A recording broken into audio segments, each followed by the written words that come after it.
Good evening, it's now the 6th of May 2025 and I'm doing a quick video update of where I am with my running. I started the tapering off period, I suppose, a couple of days ago. It's now just under 3 weeks before my next attempt at 100 miles. As some of you will know, I've attempted to run 100 miles twice before. The first attempt was at the Cotswold Way Ultra last September. I managed to get 92 miles in and I just had nothing left in the tank. To be fair, it's the first time that I'd run over 66 miles, so to get to 92 miles I think was a bit of an achievement, to be fair.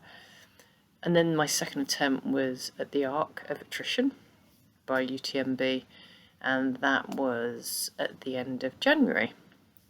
And it was weird weather conditions in the sense that there were storms either side of the event, and there were some showers of rain that left the rocky gullies really slippy slidey, so I didn't feel 100% safe when I was running around on them.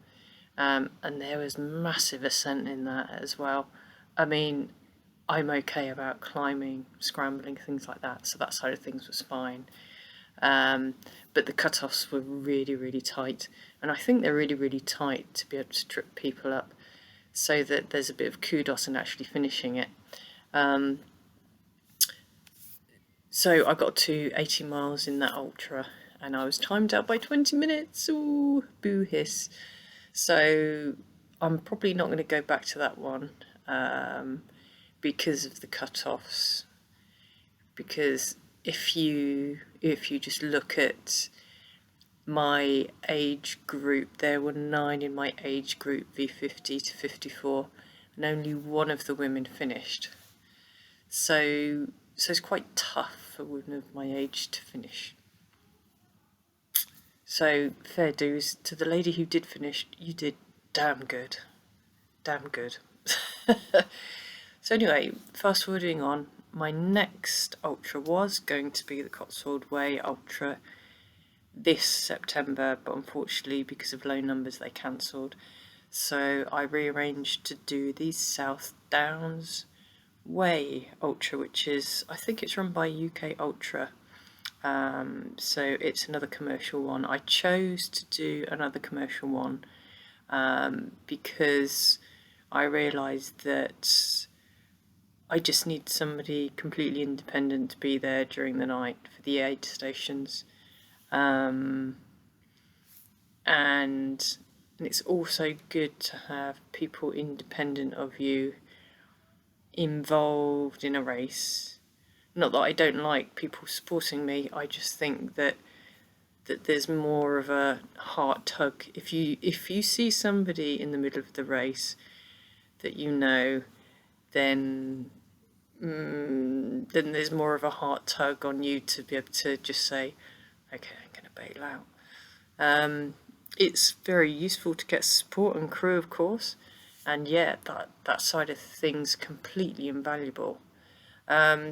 But sometimes you'd think, oh, and you slightly crumble more if you have people you know there. So yeah, that was the rationale why I went for another commercial one. I may or may not do many more of the commercial ones because I may want to revert to more personal challenges after this.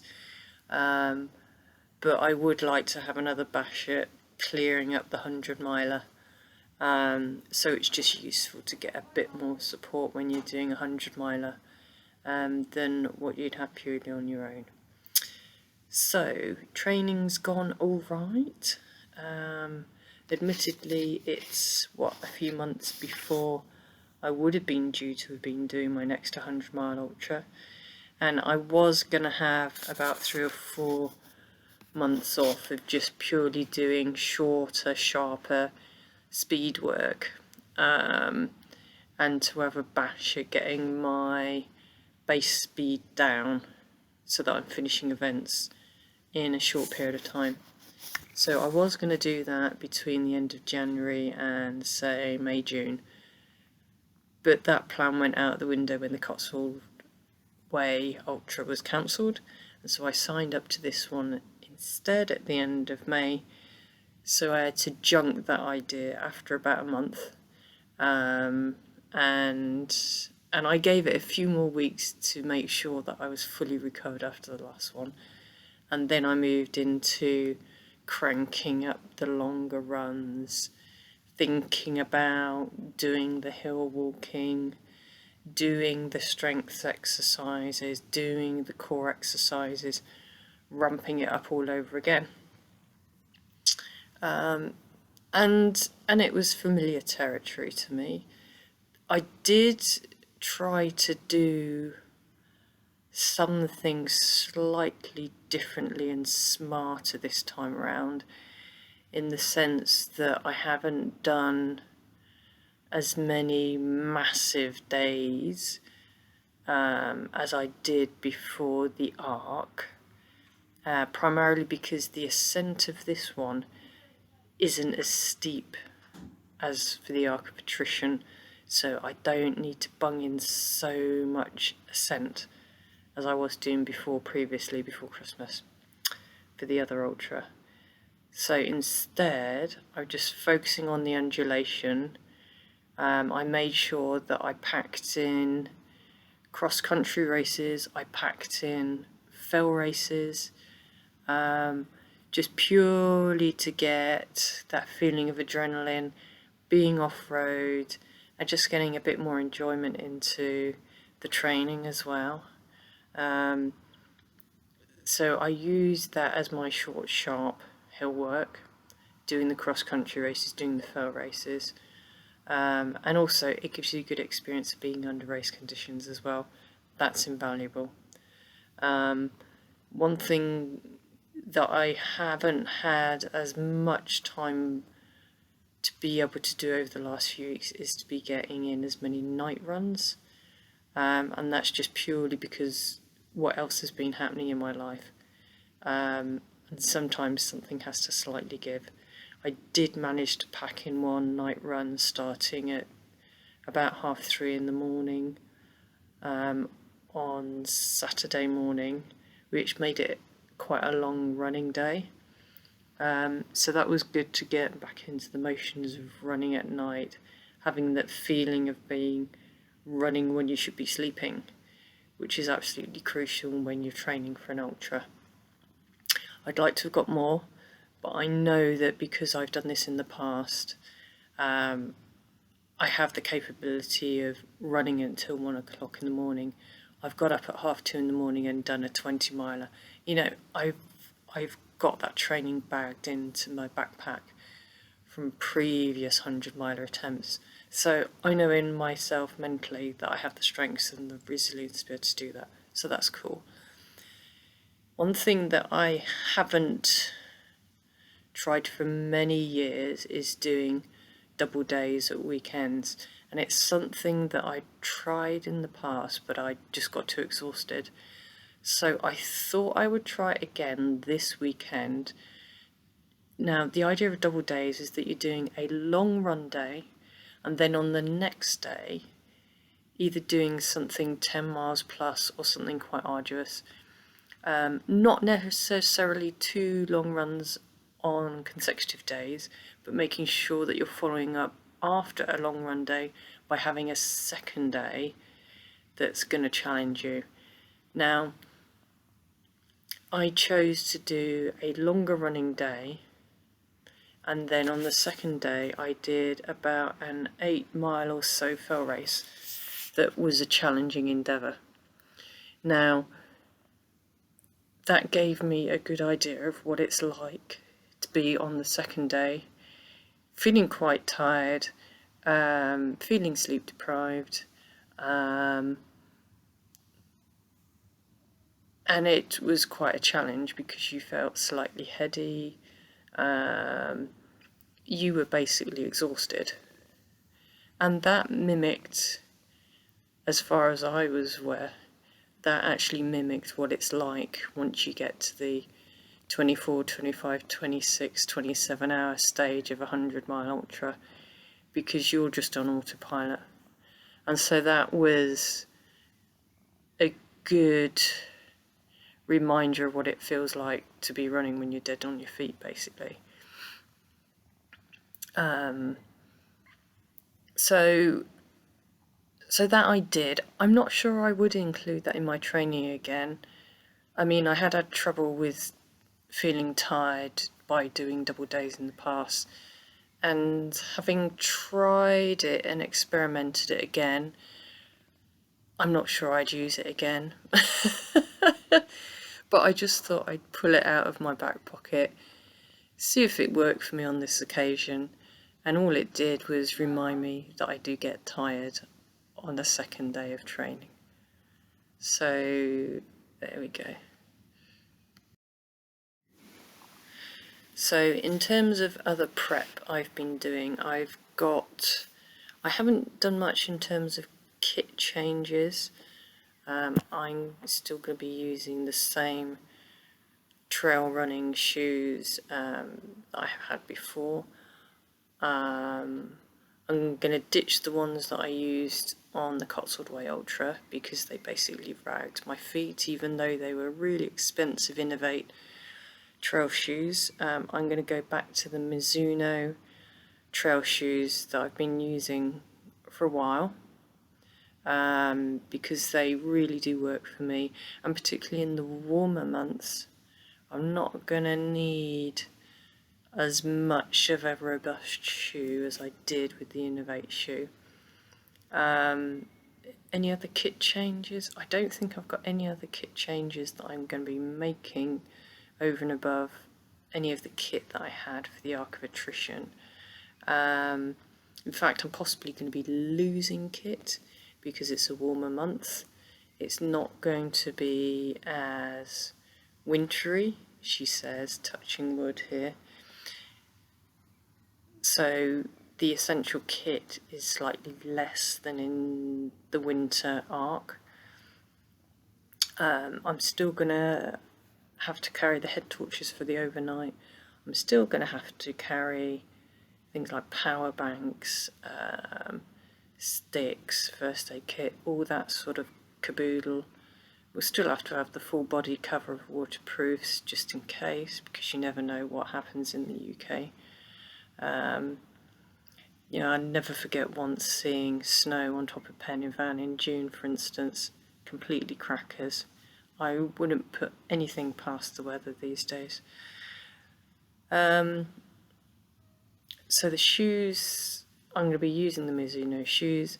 I've also got these new lighter weight trail running socks which have compression in them, and they're really funky. I managed to get them at quite a decent price, and they also involve recycled materials, so that's good. Good eco rentals as well.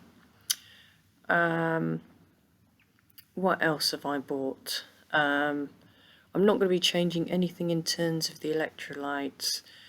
Nutrition, I'll just see what they've got in the day, because I'm very, very fond of eating real food. So I'll just eat whatever's there. That's contrary to any advice that you will read in any running books or any running magazines, because normally they say don't eat anything that hasn't been tried and tested. To be fair, I'm not going to try anything which looks peculiarly weird. I just eat things like salted peanuts, if there's bananas, that kind of thing, watermelon, perhaps some little snips of chocolate, or if there's something which takes my fancy, go for it, because you never know what you're going to fancy wanting to eat at different stages of an ultra. And I find that in different ultras I've wanted to eat completely different things. Sometimes you want salty stuff, sometimes you want savoury, sometimes you want sweet. For instance, one ultra I ended up eating these flapjacks with dark chocolate and coconut in them and salted peanuts all of the way around. On another one I had salt and vinegar Pringles, and lots of watermelon. And then on the Ark, for instance, they had these fantastic Nake energy bars, which were chocolate, caramel and nut. They were fantastic. I had those and bananas. So as I say, I mean, I don't know what I'm going to eat until what I fancy on the day, and that will truly vary. Clearly, I'm not going to eat anything weird that I've never tried in my life before, like something completely off-piste. But generally, at these sort of events, they'll have the pretty staple things like bananas, flapjacks, chocolate bars, pretzels, crisps, that kind of thing. So you can't go too far wrong. In terms of the other prep, I've made sure for this one, because it starts in north of Eastfield, which is in Hampshire, and then it skirts over the South Downs towards Brighton, towards Eastbourne. My partner's booked a room for the night before because she wants to go to the park run that begins with a Q. And it's also the same park that my ultra starts in as well. So while she's doing that, then I'll probably be sat in the car reading a magazine, waiting for my ultra to start 2 hours later. Anyway, the other prep I made is I made sure that I booked an Airbnb room for in Brighton, just in case I have to bail on the first night. And I've also booked an Airbnb room down at Eastbourne for at the end, because chances are I may make it, who knows. But if I don't, then I've got somewhere to go to for the night, so that I'm not completely exhausted before we start travelling home again. I suppose the difference with this ultra is that my partner may be around and about. I'm not asking her for crewing, as it were, so if she pops up here and there, fair enough. But I think the temptation is, though, if you bump into your partner and she's crewing quite a lot, the temptation will be to bail out. So it'd be lovely to see her, but the expectation for her to be there at 3 a.m, 5 a.m, then I don't have that expectation whatsoever. Yeah, so less than 3 weeks to go now. I start tapering off, as I say now.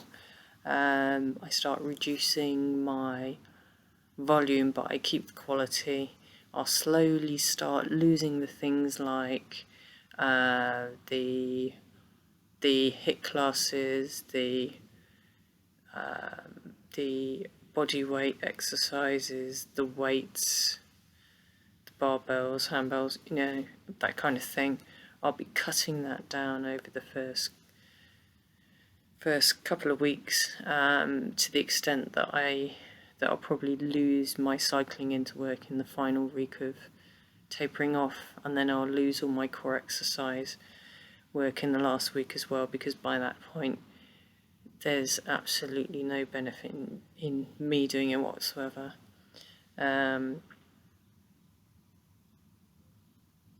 Yeah, so that's it. No more racing for me now until after the big day, and I'll probably give some feedback about how it went after then. So that I think is it Saturday the 25th. So if you're anywhere in the southeast, then do give us a wave on that weekend. But otherwise, I'll give an update once I finish the event. Thanks for listening. Bye for now.